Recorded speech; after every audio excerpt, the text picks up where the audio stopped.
In today's episode, we're going to be talking about what to expect August 1st as a high school baseball recruit and the recruiting calendar, and what does the contact period mean, the quiet period mean, the dead period, the shutdown period, and when all of that happens. I'm going to pull up a calendar and we're going to go over all of that. And if you're new to my channel, my name is Alex Swinson. I'm a former Division I college coach, scout, and recruiter with 11 years of experience. And now what I do is help high school athletes and their parents navigate this college recruiting process and put them in the best possible position to play at the next level. And if you get any value from this video, please smash that like button, that thumbs up right down here, and subscribe to my channel. You'll get a weekly video of recruiting to help put yourself in the best possible position. You could also listen on the podcast. Would love that. Listen in the car and on the go. Maybe when you're going to games or events or recruiting events, anything like that. And if you're interested in learning more, maybe possibly working with me, you can go to my website down below in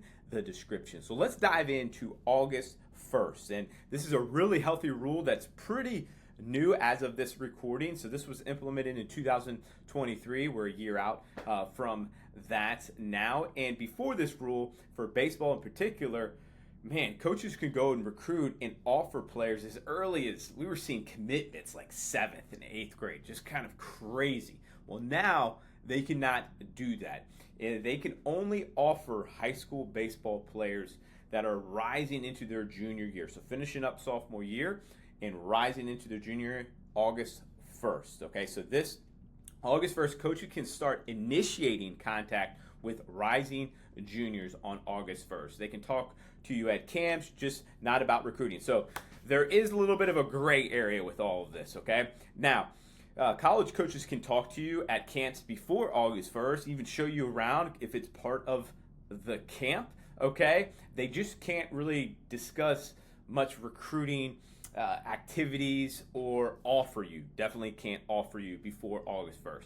So a lot of players, some guys in my program, are going to get calls August 1st with offers, which is really, really exciting. Now, not everybody is going to get calls August 1st, and I want to emphasize it. Just because you don't get a call August 1st or the first couple weeks of August 1st doesn't mean you're not going to be recruited to play at the next level. This honestly usually are for the elite athletes, and don't take that personally. I probably wouldn't have gotten a call August 1st. I was kind of a late bloomer, and there's still plenty of opportunities as you go through this, and there will be plenty of offers. I would say, this is a guess, that anywhere from 10 to 20% of the total commits that are going to happen or will happen August 1st in that first week. So there's there are 80 to 90% of the commits that will happen to play at the next level will happen way after August 1st. It's the start of things. Now,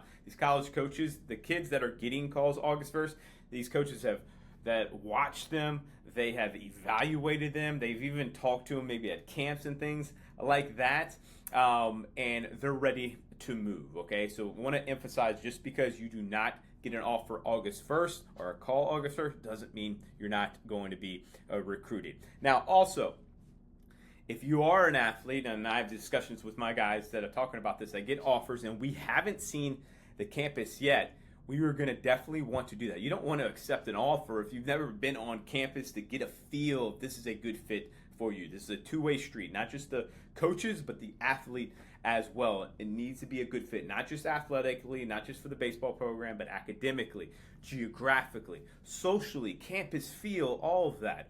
That's really, really important, and financially as we go through this. So I say all that. Now, unofficial and official visits can't happen September 1st. So unofficial visits basically just means that the coaches invite you. You need to pay your way, all right? And they're going to show you around the baseball facility and just usually the campus in general. They'll show you around, but you are going to be paying your way. An official visit is where they'll pay for everything, but that can't start until September 1st. So just something to be aware of as we go through this. Also, just a reminder, don't get discouraged if you don't get a call or an offer August 1st. This will go into, so if you're a rising junior, this will go into late junior year, into fall of senior year. A lot happens. The recruiting process in ways have slowed down because of this new rule in a healthy way. You just need to make sure you're proactive.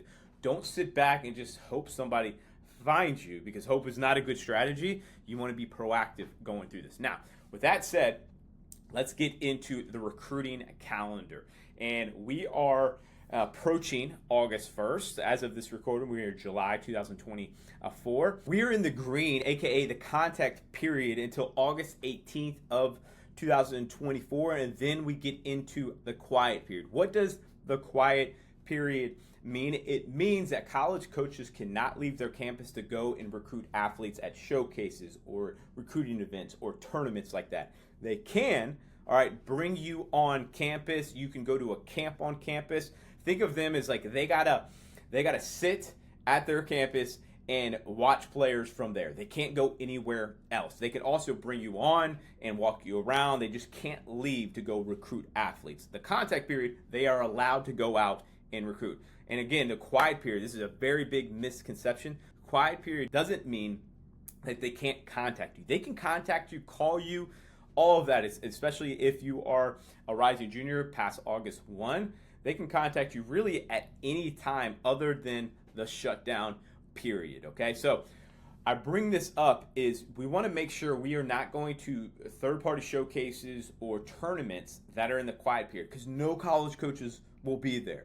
If we are considering going to showcases in camps, make sure they are in the contact period, because now we know that college coaches are allowed to be there, okay? So we'll be in the quiet period from the 19th of August to September 12th. Then we'll be in the contact period in the fall, which is September 13th all the way through October 13th, so a month. Then we go into the quiet period for a while on October 14th all the way essentially till March 1st of 2025. That doesn't mean that recruiting stops by any means.